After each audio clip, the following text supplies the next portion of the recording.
see anything. I can't see Yeah, anything. now it says All right, recording. so there you go. It says recording. All right, so it says record the cloud. So this is the Coach Haas podcast, sponsored by Sports Rehab PA, and I have my co-host here, Dr. Mike St. George, and this week we have on a guest from. He used to be from Philly. He's a now out in Chicago, sports performance specialist. He's been doing it for a while. We were talking before we got on here about how amazing the path has been just in the last couple of years. His career has taken off. He's all over Instagram. He's Insta famous. Mike, we have on Carmen Del Mastro. Carmen, welcome, brother. What's going on, gang? Thanks for having me. Appreciate your time. Yeah. So I was telling Mike the story about how we met. I want to just kind of get into that real quick. I'm sure I'll bore Mike, but I want to do it more for the audience that we have. We have millions of followers here, so we want to make sure that everyone gets the full experience here. So, but basically, I met you through Instagram, and I was just kind of following you, and I go to a concert. I go to a Nelly, Florida Georgia Line concert. And I'm at this concert. I'm at the rooftop bar, and walks past Carmen and his girlfriend. And I nudge my wife and I go, that's Carmen.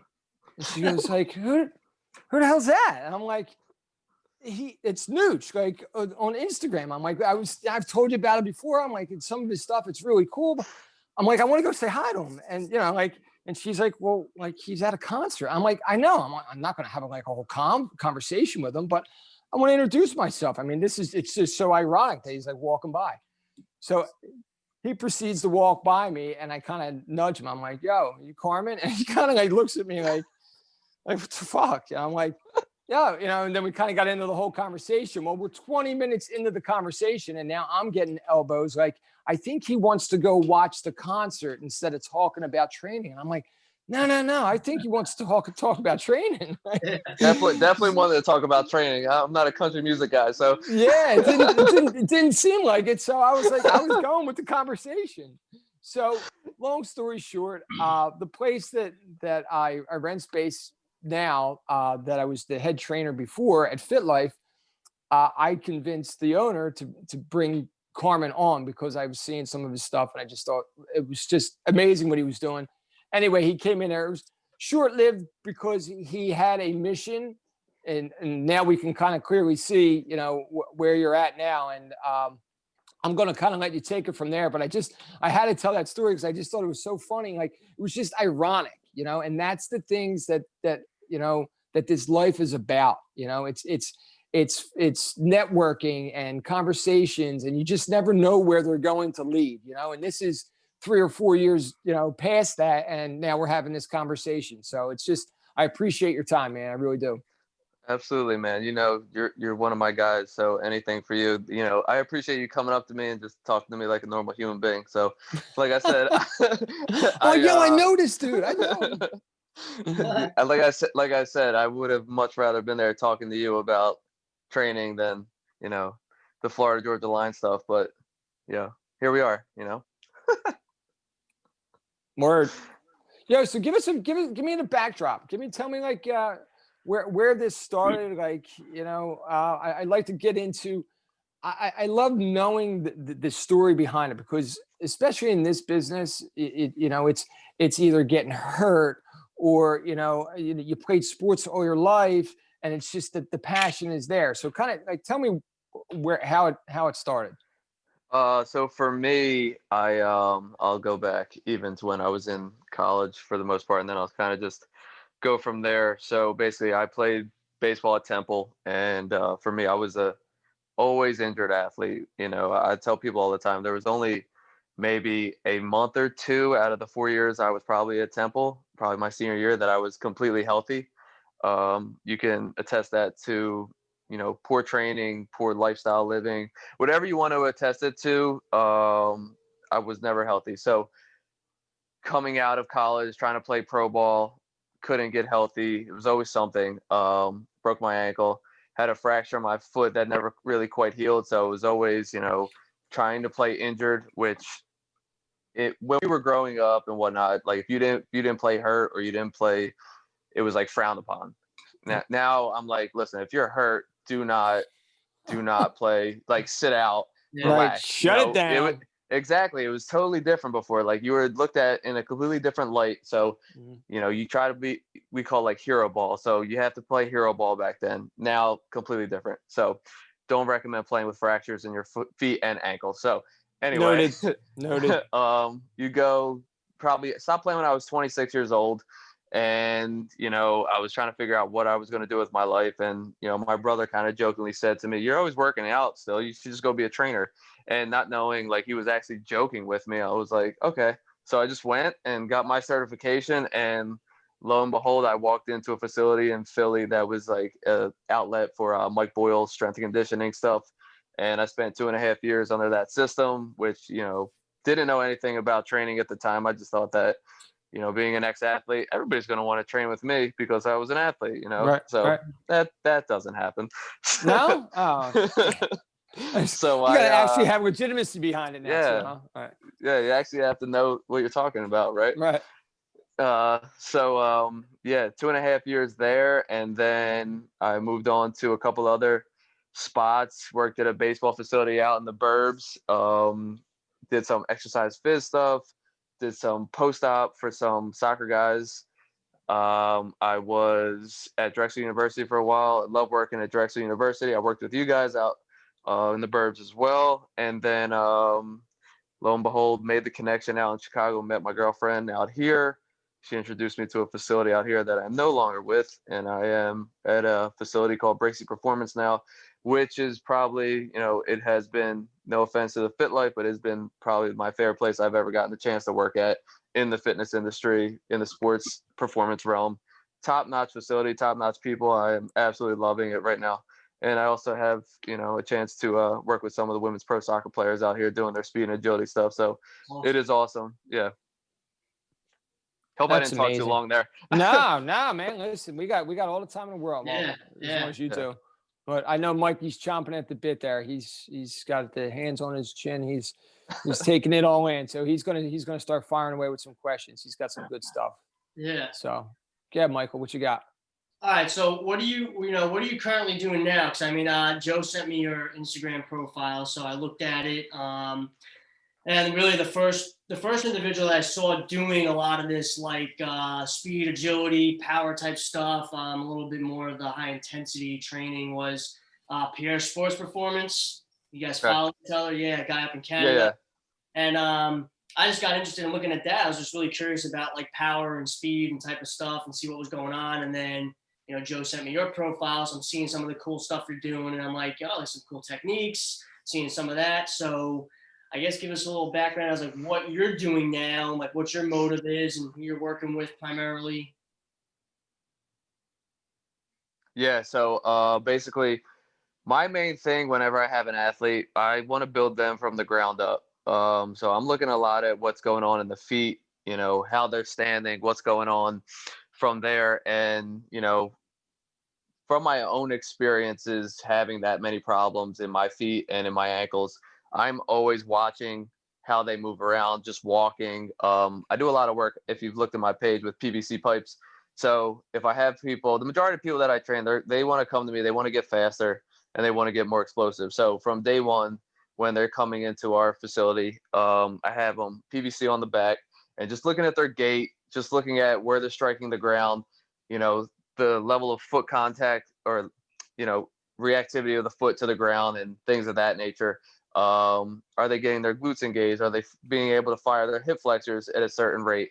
The hamstrings, things of that. Like, are they collapsing through valgus in the knee when they're just walking and whatnot? So it's a whole approach I'm taking. So I go from walks with the PVCs into a series of exchanges, like single exchange, double exchange, triple exchanges. I want to see what's going on in the trunk. Are they getting enough core stability? How the posterior chain's reacting to some of this stuff. And I've kind of developed this system that I go through a sequence of wall drills and then the PVC piping and reactivity drills. And we just kind of just bounce back and forth and kind of just develop them from there. I kind of get a little robotic with a lot of my stuff for the most part, in terms of, wanting my athletes to hit the angles that I want them to hit. So if they're not, then we're just going to keep reinforcing it. That's it. I don't perfect really, practice makes perfect. exactly. Like I don't really Hold make them it sheet pipe on their back or vertical shoulders. shoulders. Okay. Yeah, When it shoulders. exchanges, you're looking at what, between the feet? Yeah, so I'll run them so I'll do walks first, and I kind of like coach it kind of ass backwards. So, just have them walk straight. They'll heel strike a little bit, because you go through things of, when we walk, we heel strike. When we jog, it's more of a midfoot strike. And then when we sprint, it's more so that mid to forefoot. I still cue more of a midfoot strike with my guys when they sprint, just because it kind of gets dicey, with some of the athletes when you say ball the foot. Right. They start to become more toe runners. Exactly. Yep. And then once they get on the toe, there's a chance that foot's going to slide and dip, and we don't want it to get too pronated or supinated. So we want to, I do cue more of a midfoot engagement, just so they know where to land it. And it really has helped a lot of the development that I get with those guys. They've really liked the that cue. And then I'll do a lot of barefoot work with them too. So I want to get them out of the hard shoes, like cleats and everything that they've been stuck in for God knows how many months, because it just gives me a better sense of what we need to clean up, because chances are you're working with higher level athletes. They're going to be higher level athletes. All the stuff you cue them through, chances are they're going to forget it like midway through their seasons, and they're going to just be athletic at a certain point. So, you worrying about 90-degree angles relative to the torso, to the ground, this, that, and the other thing, it's going to go away. The cleats are going away. So we want to be able to get them out of their shoes, see what's going on in their feet. And I also do a lot of work with like the fourth and fifth metatarsal. So like grabbing at the ground, getting more engagement through the anterior tib. That way we can save some of the soft tissue, because, you see some of these football players now, they've had more time to train with their actual trainers. And, the injuries are what you're seeing. They're ramping up. They're ramping up. Yep. The Instagram trainers are taking over with these guys, so it's not ideal. Yes, I mean, that's interesting you said that, because Joe and I talk a lot about that.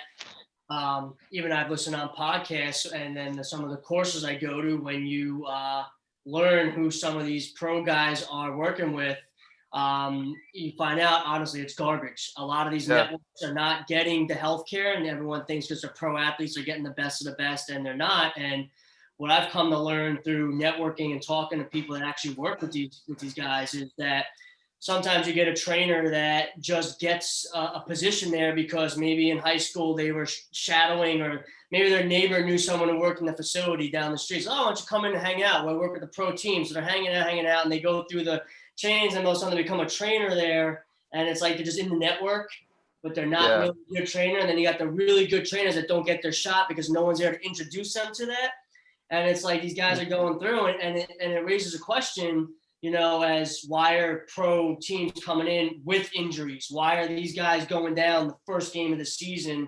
What's going on here? I mean, your life is to perform. That's what you're getting paid to do, but yet you're having injuries immediately. God, where's the disconnect, Absolutely. Yep. I mean, these guys are already head and shoulders above the majority of people or athletes. It's our job to keep them there. They didn't get there a lot. When they come to see me, it's not, or you guys or whoever, it's not your job to, hurt them. Obviously, like the number one rule keep them on the field. Yeah. You keep them on the field. Like the number one rule as a trainer should always be do no harm. Yeah. Number one is that. Number two is don't be an asshole. We all know that. So it's always that. Awesome. So like we need to keep them at that level and just taking care of them from the ground up and taking care of their soft tissue. Granted, you're going to have injuries in sports. Like it's going to happen. There's something along the line that has happened along the way, and we're going to get to that level. Like you're never going to have a full, healthy team. That's just not going to happen. We can't like prevent everyone from not getting hurt. Whether right or wrong, it's not going to happen. And, guys getting rolled up on, guys getting tackled and put in bad positions in football, that's going to happen. But we can prevent some of the non-contact ACL tears and things of that nature. They can be prevented. Which is a great segue there. Good job, Carm. No problem, Joe.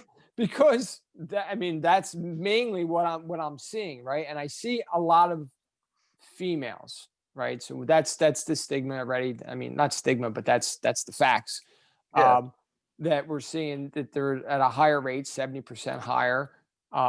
Just saw one the other night watching a game on TV, on the internet, watching a girl,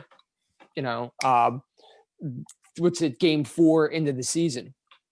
But what I'm seeing when these girls come in is perhaps it was a right knee ACL repair that they had done. When I'm getting them, I'm seeing perhaps a left foot pronation. I'm seeing perhaps both ankles with collapse going on there. And so the knee obviously is being repaired now, but the underlying issue to that, because this was a non-contact, we'll use as an example, the underlying issue there is clearly something coming from her feet. Yeah, absolutely. And that's you said it was the last game.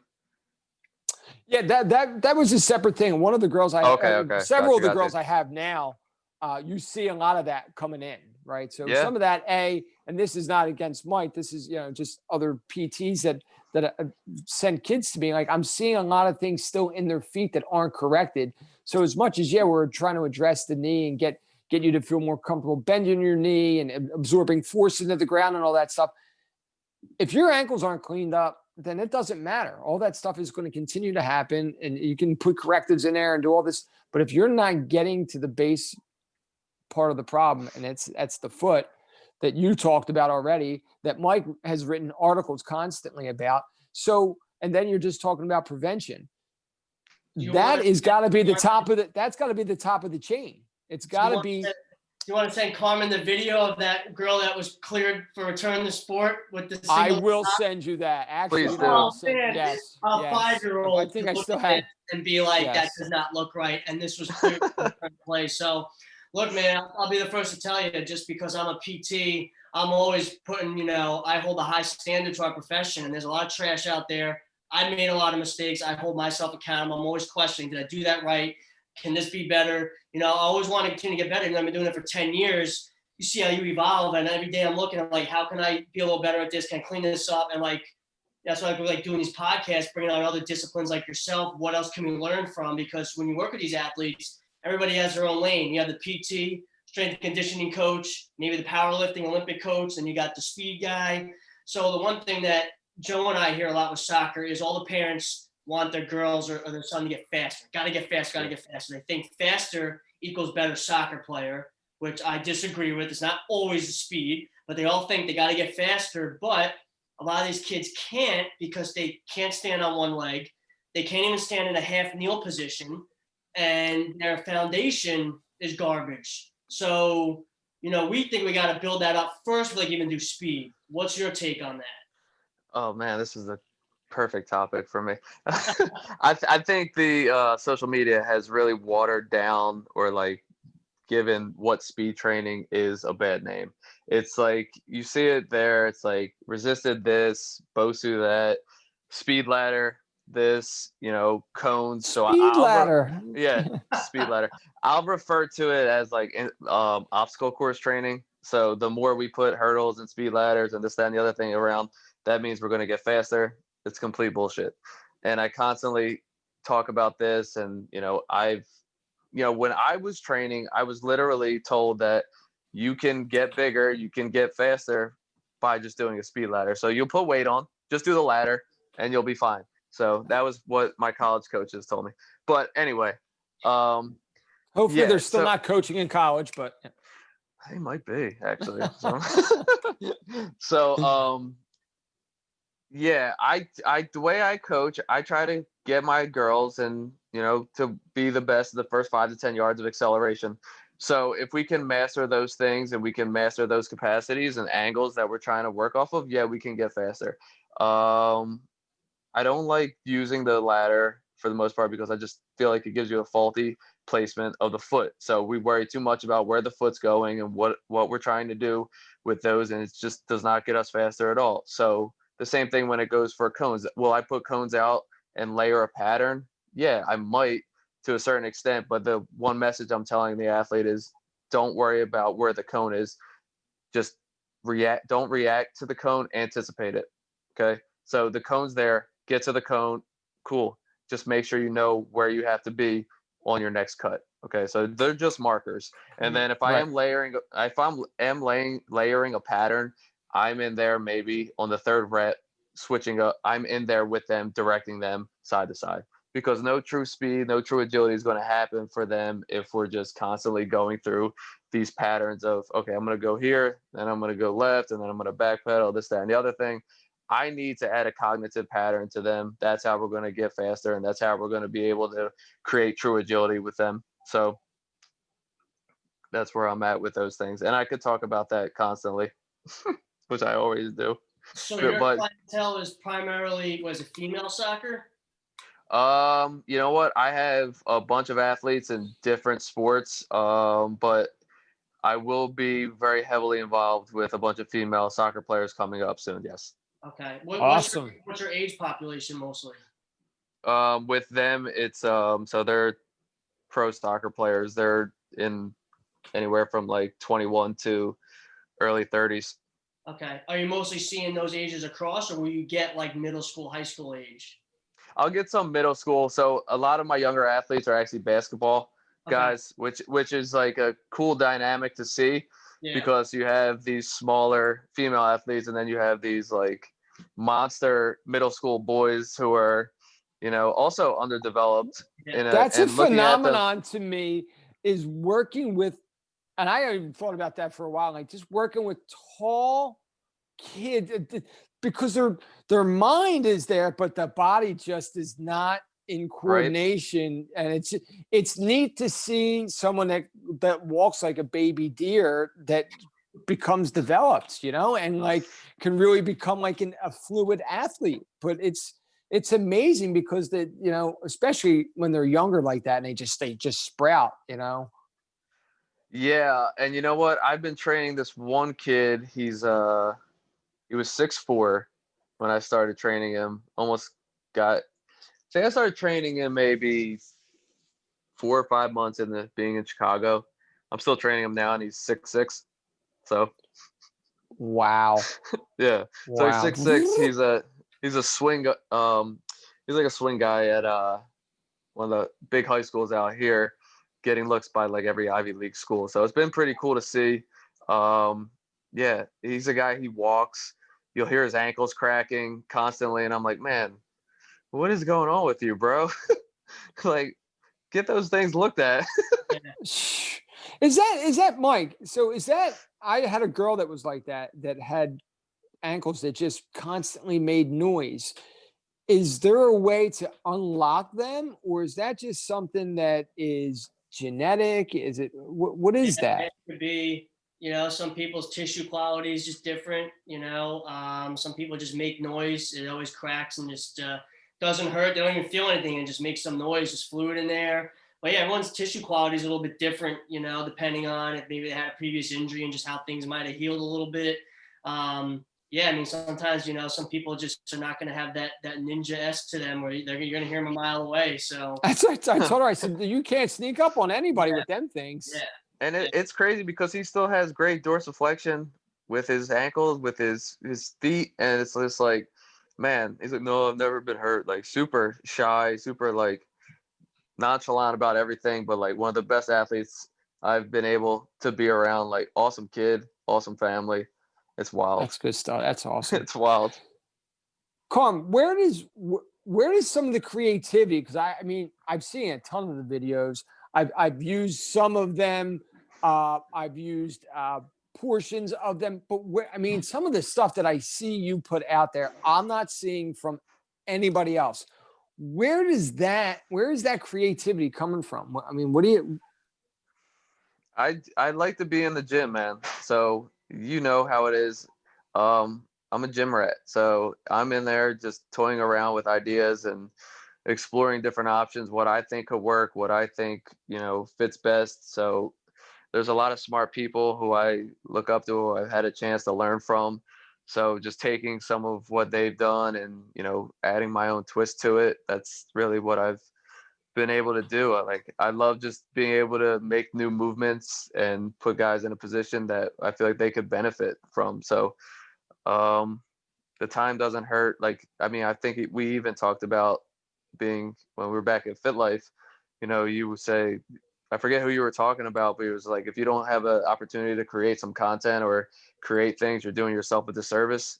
So, that kind of just stayed with me from you, and the chance to kind of just do that. And I know that I have the ability to, get my voice out there and have my methods seen on a higher platform than some people. Some people think I'm an idiot. Some people think I'm a genius. So either way, I'm going to keep putting out what I put out.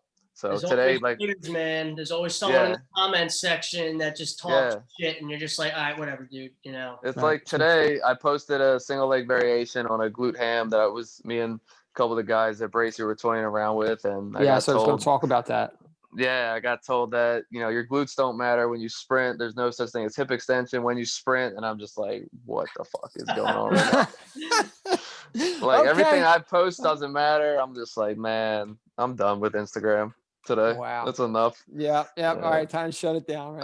Right? Listen, do you have any certain tests that you'll do to see if the stuff you're implementing is making improvement? There's a lot of coaches and trainers out there that are obviously just doing shit, so it looks good on Instagram, look at this, look at that. But, when you have your athlete and you have a baseline, so when I hear other guys talk about speed training, it's like, can you move, obviously, from point A to point B in a certain period of time? How does the quality of the movement look? So when you're playing around with these movements, have you created your own certain tests? Okay, we're going to do these on day one, and then this day we're going to retest this and see if all the stuff I'm giving you is working or if I'm creating an imbalance or something like that. So the flybys, the 10-yard flybys, they've been really, really important for speed development. So just getting those guys in there and seeing how quick they're able to knock out those and things of that nature. So we have we're getting them in, but I want more like the power plates so we can see what type of force is coming off the ground and whatnot. So yeah, I'm very intrigued to play around with those a little bit more. I got introduced to them not too long ago, and I'm really excited to be able to play around with them and just implement a couple different things. But the 10-yard flybys they're very much like a staple of what we're trying to accomplish. So if you get those lasers in there and you can see how they're getting from day 1 to day 30 or wherever you want to retest them at, they're awesome to see. And you have guys that talk about we can't really work on top end speed. We can't hit top end speed in our facilities. Top end speed really occurs more so 15 to 20 yards. So you can necessarily work on it if you have the right, facility, but we can still do different things drill wise to maintain the posture and the positions we're trying to hit for our top end speed too. Gotcha. So the flybys is basically a laser guided system? Yeah. So you would just time it. I mean, granted, you could do it with a stopwatch if you want, if you don't have the lasers. Just so you not just set as up accurate. It's not as accurate, but set them up, see where they're at. And then it's good because of all the start and angles and positions that I like to do from, acceleration from a 2-point, 3-point stance perspective. It helps. So you do your starts, you see if it's working, and then you do your flybys if you want. You go back, you would make it you do your reactive work, your band marches, things of that nature. Boom, you go do some flybys again. Just keep building off of it week to week, So say we were working in a network, obviously when Joe and I will have a patient and we got to build these foundational things, say they want to come to you to work on the next level stuff. What type of things are you looking for in that athlete to say you're appropriate for me to work with you? Or will you say they didn't go to the network, they just showed up and they're the father's I need my son to get better here. And then you evaluate and see, for instance, we would see they can't even lunge or they can't even squat. And it's will you work that foundational stuff to see? Obviously you have to have a good squat before we do the jumps and all that. Or will you send them to someone else to work that and they come to you for it? What is your program consisting of? Oh, I'm more than capable of being able to strength train these guys and screen them and whatnot. You do that old method of the FMS. Okay, I was Still, gonna ask. yeah, you could run them through the old FMS. Have I done it completely for like a while? I haven't done it in a longer period of time, but I feel like we're still in the FMS range, right? Yeah, We're listen, still, we just did a whole team. Mike and I did just you did a whole FMS team them? on Sunday. Yeah, yeah. And I mean, they were Nice. younger, and I was a little bit hesitant about doing it with them. But you know what? It's good because it fits right into the category, the niche that I'm in is really that 11 to 22-year-old female, right? Yeah, That's playing sports. So it was interesting because a lot of the girls did look good. But there were also a couple there that you could see that are predisposed to, potential injuries. So it's a good, to me, and Mike, what we talked about it's a good tool as an introduction. You get there, you can talk to the parents, you can talk to the kids. You may only get one or two of them coming from the team, right? That really want to take it next level. It's not about trying to work in a team and come in there with the dog and pony show with the ladders and the hurdles. Like, it had nothing to do with that. We were in there. We took them through, the screening. And then once we were done with the screening, we took them through a proper dynamic warm-up, showed them what it should look like to vertical jump and broad jump, and then basically talked to them a little bit about injury and, told the parents, hey, listen, this screen is about, this is the criteria for it. But so it's not old. It's not dead yet.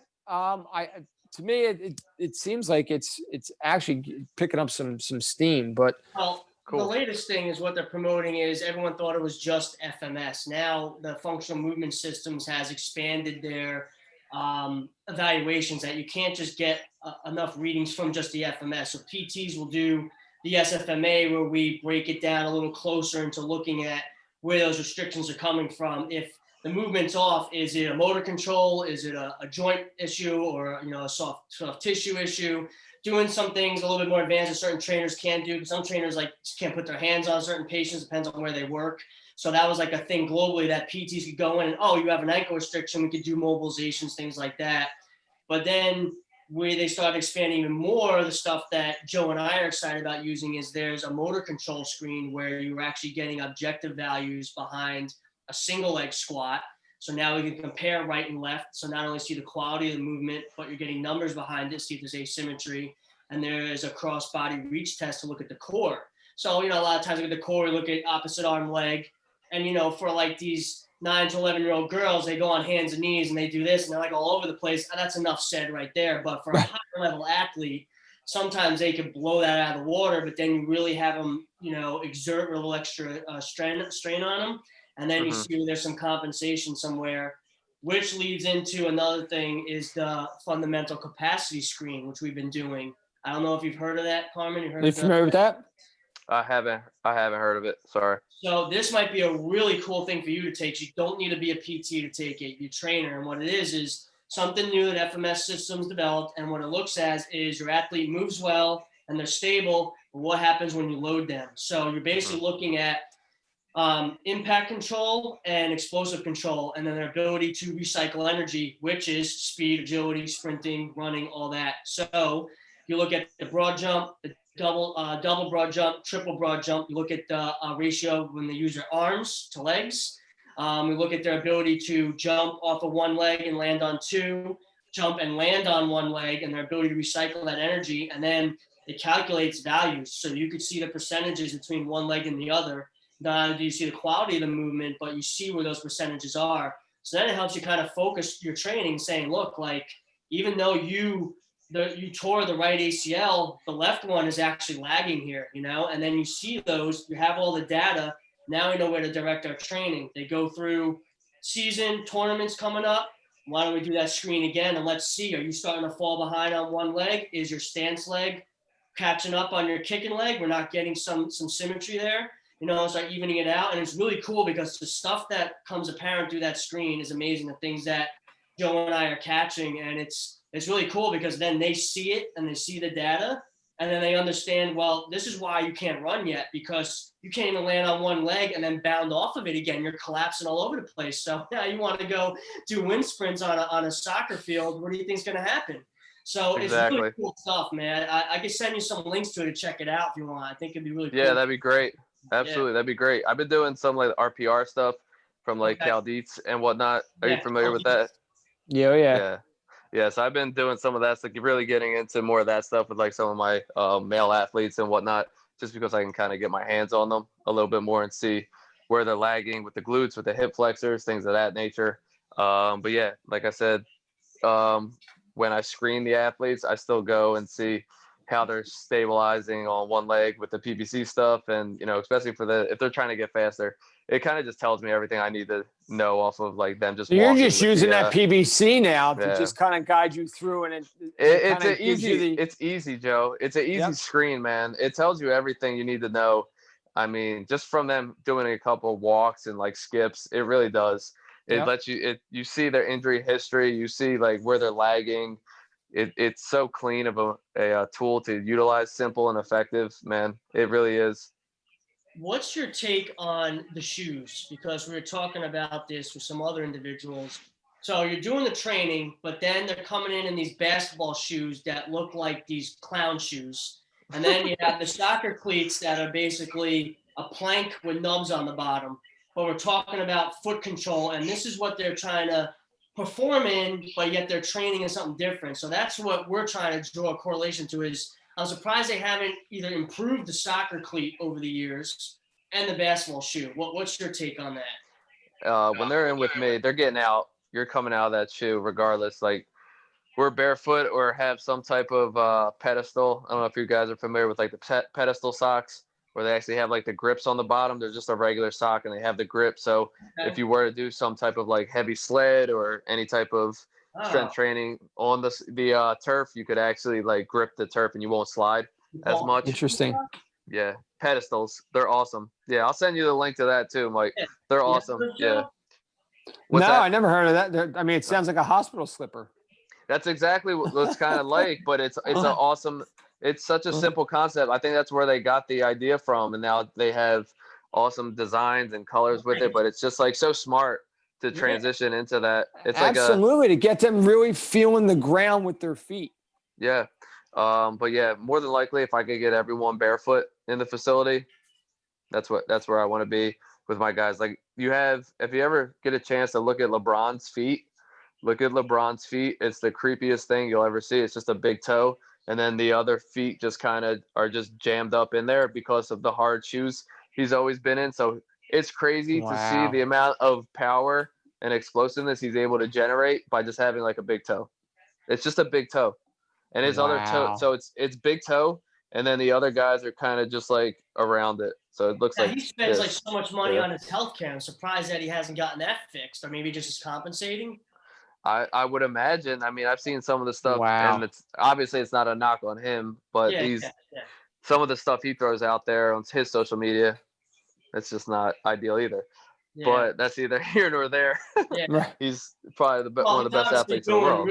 he's obviously because they always use him as an example, saying he puts a lot of commitment into taking care of himself. When they talk about some of Yeah, these other athletes, these guys think because they make them first payday, I'm good, and then they don't realize they get that injury, their career's over.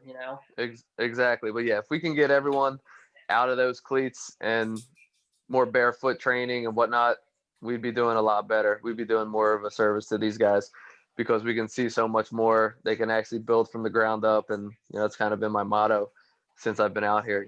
From the ground up. So then how does that That's it. translate into their play when they're training one way and then you got to go into like this mattress of a shoe and playing? I mean, what are they giving you feedback on that? They're like, yeah, this feels weird, or like I think it just goes back to what I talked about before. We can prevent them from the bad habits for so long, but once they get back into the footwear, I think some of the bad habits are going to come back yeah. regardless. Unless I had Right. to So they get start a league of barefoot basketball playing, or something like that. right. I mean, I had to get molds made, like specific molds. Like we ran speed camps and we were on turf not too long ago, and people were like, "Oh, well, you can race me." I'm like, "I'm not racing you. Like, I'm not in turfs. Like, if I don't have my molds on my feet, I'm not racing anyone on turf. Right. It's not happening for me." Right. So You gotta because wait. You gotta wait. that bone in my foot, it'll rub against the cleats, and there'll be a bad day for me. So I don't need that drama anymore. But yeah, I like, and the way I coach it too. I'm like, the one example I give my guys is like, we get you out of the shoes because the cleats mask the bad form. You get away with a lot of bad form in your cleats, and like again, it just relates to athletes being athletes, regardless of what happens on the field. They're going to go back to their athletic nature eventually. So can we prevent it for so long and just stay on top of it when they're in the facility? You know, Mike. Yep. So I want to transition away from that. We've been talking a lot about the feet and things like that, and then obviously the ACL. But the other big soft tissue injury that we're starting to see, and it's still early on. I'm sure we'll see more of it, is hamstring, Mm-hmm. right? So as doing the sprinting and teaching them these explosive movements, what are some things that you're doing to really attack the posterior chain there, the hamstrings? Like as you saw today, what I posted, like I'm in love with like the glute ham raise. So if I can come up with some more creative ways to, implement the things that I do with the glute ham raise, then by all means, I would love to be able to make more things, but we don't really have to get super, super creative with it. But I just feel like the hamstrings are so neglected regardless. Soccer players, basketball guys, they don't want to do hamstring stuff. They do not want to do hamstring stuff. They get so much pushback from when it's at programmed. I'm just like, well, you know how I am. We're doing this stuff regardless. But the glute ham, it's a great tool. Your deadlifts, your single leg RDLs, things of that nature to just hammer home. Even having valve slides on the turf is a great method to utilize. Yep. And these guys, they need to understand sprint capacities. That's the main reason why these guys are blowing out their hamstrings. They're getting hamstring strains because they're training with trainers that don't understand how to utilize sprint capacities the right way. They probably have guys doing 100-yard gassers in terms of, oh, well, you just go do those. They'll do 10 of those and you'll be fine. It doesn't work that way, So it's just a lack of knowledge. That's the way I see it with some of the trainers. There you go. Okay, Michael. No, I'm looking at this thing you posted today. Now I got a chance to check it out. It looks pretty cool. Now I have to try that. That looks like a absolute burner. The locked in leg. Yeah. When you do that, just make sure you do the cross section within the middle. So just have it the left leg on the complete opposite side, so you have a little bit of support there. Yeah, because I was in there on the same side, and I was like, how the frig am I going to do this? Yeah. Well, so I've learned a lot more about the posterior chain control and in terms of training the hamstrings and listening to other trainers that work with the pros and what they're doing and talking about a lot of the proximal hamstring control. Everyone wants to do a lot of the distal stuff, and with the sprinting, the pelvis is just not stable. And even with a lot of the females we get in, they want to sprint, but they're in this anterior pelvic tilt position when they're doing everything. So we're getting a lot of lumbar compensation, and you have to cue them to control that. And trying to teach that control is a challenge because, like Joe and I talk, especially the younger population, they don't feel confident in standing up tall and correcting. So they kind of, slouch and then, anterior pelvic. So they're kind of like this. And it's like, I used to call it that lower cross syndrome type thing. So just trying to retrain them out of that. So we do a lot of trying to get them kind of what the FMS system starts with is, can you control your body in a supine position? Then can we do it in quadruped and then tall kneel, half kneel, split stance, and slowly work our way up to these variances because they want to go from just from 0 to 100 right away. So it's, you can't even do this on your back. So we got to get that down so you learn how to feel for that and translate it into these other positions. Absolutely. I love that. That's like the old Boyle style, man. Just progression from the ground up. Oh man, sorry, I lost you guys for a second. Getting buzzed in like crazy. So I'm trying to turn off these text messages right now. Notifications. I learned that in my first podcast. Oh my God. I did it on my phone and my phone rang. I was like, oh, no. So yeah, I turned them off. All right, listen, I want to get into a little bit of a speed round here with some questions. Cool. So number one question, what keeps you awake at night? What's keeping you awake at night? Other than people bothering you on Instagram, telling you that your exercise doesn't make any sense. My cats.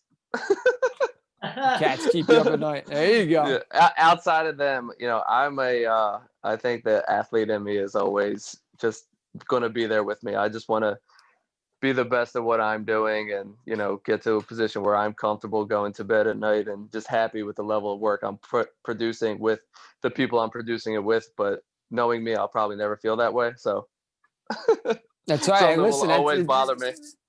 Good for you. And listen, that's striving to be the best, and that's what it's about. I mean, you're not stepping on people to do that. You're doing that as a collective with a team, so that's kudos to you, man.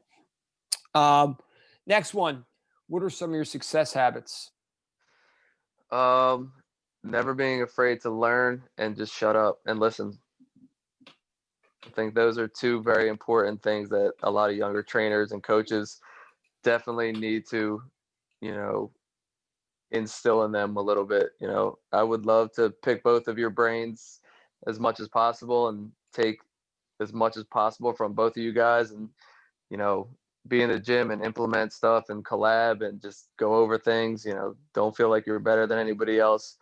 Everyone can help everyone in this field, and we all have different experiences, and just being able to talk and, like you said, building relationships with people, it goes a long way. Yeah, that's it.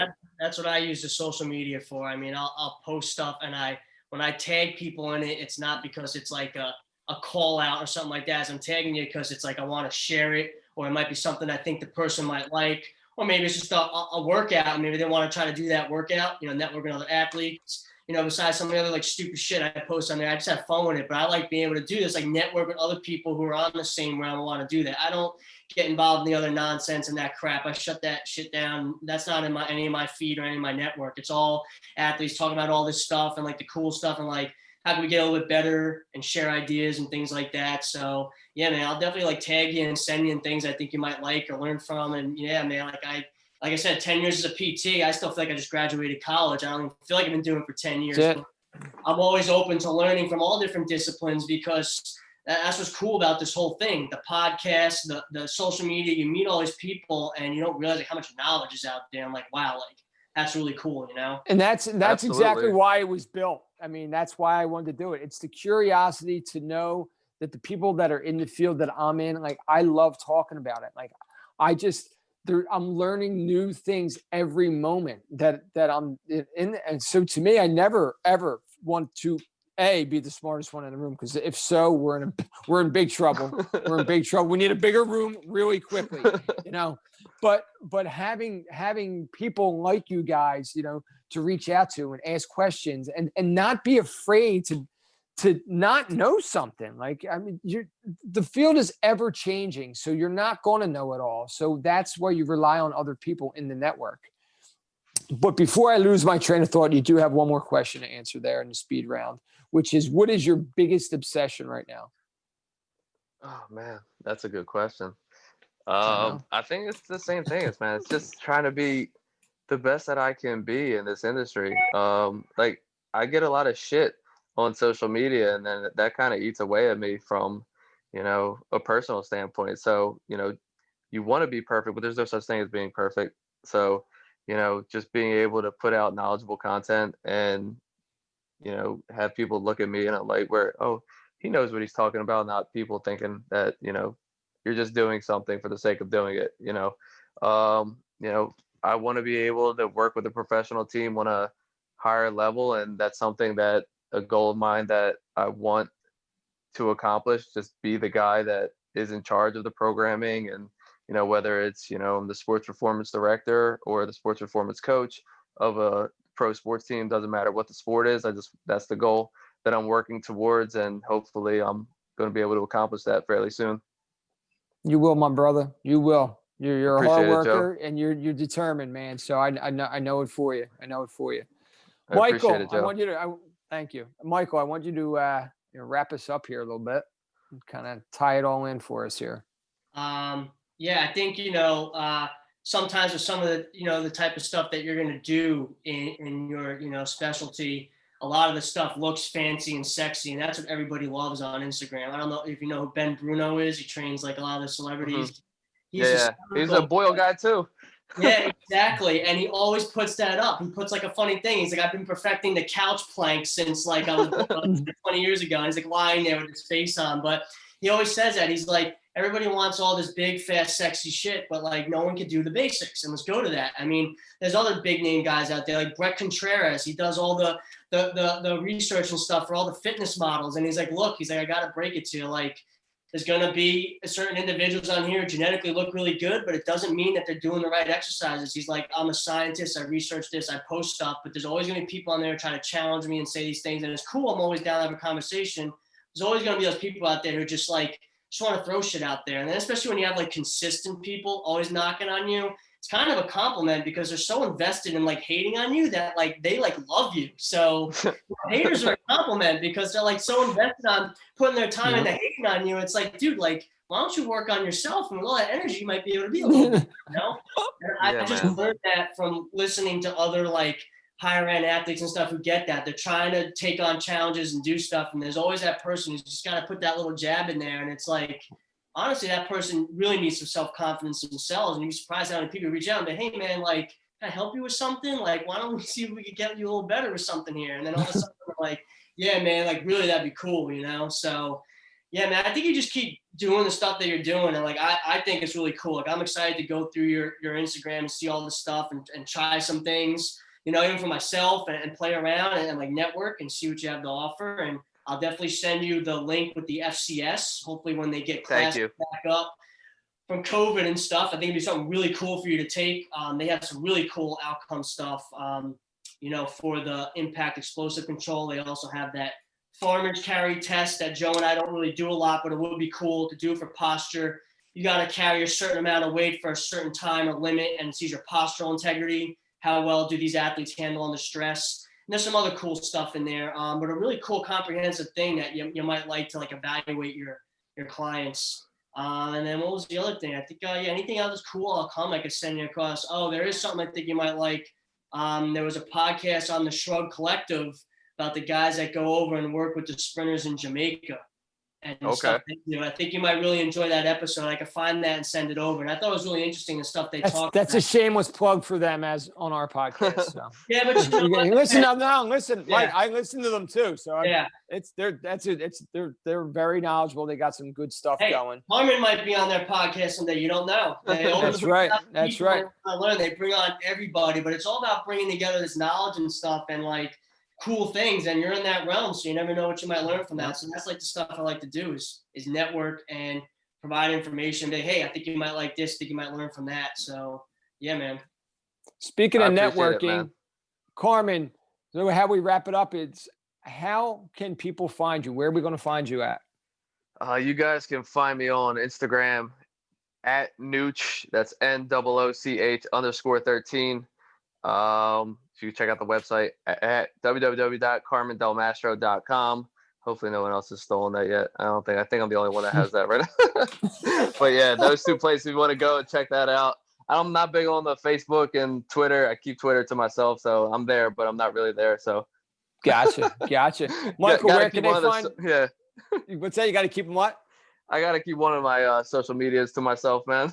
That's it. Where you just go on there and check out DraftKings and stuff, right?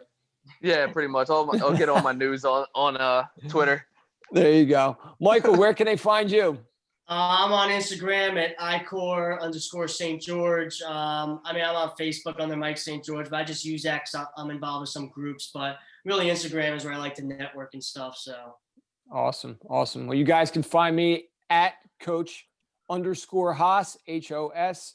You can find me on Facebook too. Again, try not to use that as much, but I do. I post a lot on there, but more on the Facebook page. Coach Haas is where you're going to find most of the valuable stuff. Right now, I have a 12-week ACL online prehab strength program that I'm running. So hopefully people get out there, check that out.